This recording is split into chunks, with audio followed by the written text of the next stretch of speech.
যে কোনো বিজয় উদযাপনের ইসলামিক পদ্ধতি কি? রাসূল সাল্লাল্লাহু আলাইহি ওয়াসাল্লাম এবং সাহাবায়ে কেরাম কিভাবে বিজয় উদযাপন করেছেন? যে কোনো বিজয় যে কোনো আনন্দে একজন ইমানদার আল্লাহর কাছে কৃতজ্ঞ হবেন, অহংকারী হবেন না। তিনি অহংকার প্রদর্শন না করে বরং সিজদায় লুটিয়ে পড়বেন, সিজদায় শুকর আদায় করবেন। এছাড়া আল্লাহ তাআলা বলেছেন, ইদা জা নাসরুল্লাহি ওয়াল ফাতহ, যখন আল্লাহর সাহায্য এবং বিজয় আসবে, ওয়া রাআইতান নাসা ইয়াদখুলুনা ফি দীনিল্লাহি আফওয়াজা, এবং মানুষকে দেখবে দলে দলে আল্লাহর দ্বীনে প্রবেশ করছে, অর্থাৎ বিজয়ের আলামত যখন দেখতে পাবে। ফাসাব্বিহ বিহামদি রাব্বিকা ওয়াস্তাগফিরহু, তখন তাসবিহ মাখা প্রশংসা আল্লাহ তাআলার করবে এবং তার কাছে ক্ষমা প্রার্থনা করবে, অর্থাৎ সুবহানাল্লাহ ওয়া বিহামদিহি পড়বে, আস্তাগফিরুল্লাহ পড়বে।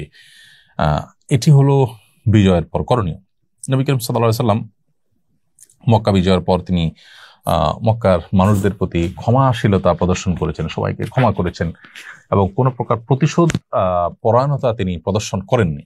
ঠিক একইভাবে আমরা আমাদের বিজয়, আমাদের আনন্দের সময়ে প্রতিশোধের স্পৃহা যেন আমাদের মধ্যে জ্বলে না ওঠে, আমরা ক্ষমাশীলতা প্রদর্শন করব এবং সেই সাথে সহনশীলতা এটি আমাদের মধ্যে থাকবে এবং আমরা চেষ্টা করব আল্লাহ রাব্বুল আলামিনের কৃতজ্ঞতা নিবেদন করবার। হাফিজা আক্তার লিখেছেন, অলসতা দূর করবার আমল কি?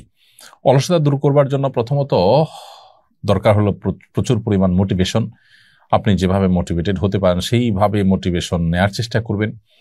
আর বিশেষভাবে একটি দোয়া নবী সাল্লাল্লাহু আলাইহি ওয়াসাল্লাম করতেন, সেই দোয়াটা আপনি পড়তে পারেন অলসতা থেকে পানাহাতি চাইতেন আল্লাহর কাছে। আল্লাহুম্মা ইন্নী আউযু বিকা মিনাল আজজি ওয়াল কাসাল ওয়া আউযু বিকা মিনাল আল্লাহুম্মা ইন্নী আউযু বিকা মিনাল বুখলি ওয়াল জুবন ওয়া আউযু বিকা মিনাল আজজি ওয়াল কাসাল ওয়া আউযু বিকা মিন গালাবাতিদ দাইনি ওয়া কাহরির রিজাল। কোন বর্ণনায় আল্লাহুম্মা ইন্নী আউযু বিকা মিনাল হাম্মি ওয়াল হাযান ওয়াল আজজি ওয়াল কাসাল, আল্লাহ আপনার কাছে টেনশন, ডিপ্রেশন থেকে আমি পানাহ চাই এবং অক্ষমতা এবং অলসতা থেকে, কাসাল মানে অলসতা, সেখান থেকে পানাহ চাই। অতএব এই তো আল্লাহর কাছে আপনি নিবেদন করতে পারেন।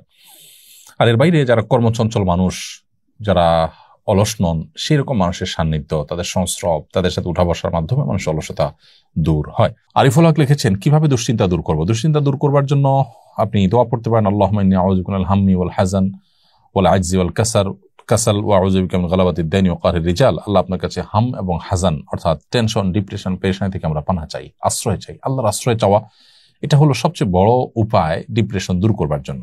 ইস্তেগফার এবং দুরুদ বেশি বেশি পাঠ করাও ডিপ্রেশন দূর করার অন্যতম উপায়। আর রাফিউল তানিম আপনি লিখেছেন, আমি পুলিশে চাকরি করি, অনেক সময় নামাজ পড়ার সুযোগ হয় না, অফিসারের চাপ থাকে, সবাই বলে ডিউটি করলে নামাজ হয়ে যাবে, এটা কতটুকু সত্য?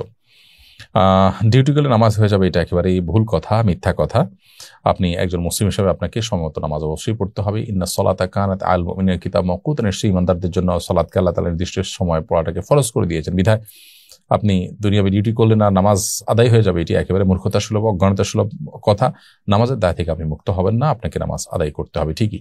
যদি নামাজ আদায় করতে না পারেন, নিয়মিত আপনার এই অসুবিধা হয়, তাহলে আপনি সেই চাকরি ছেড়ে দিতে হবে আপনাকে।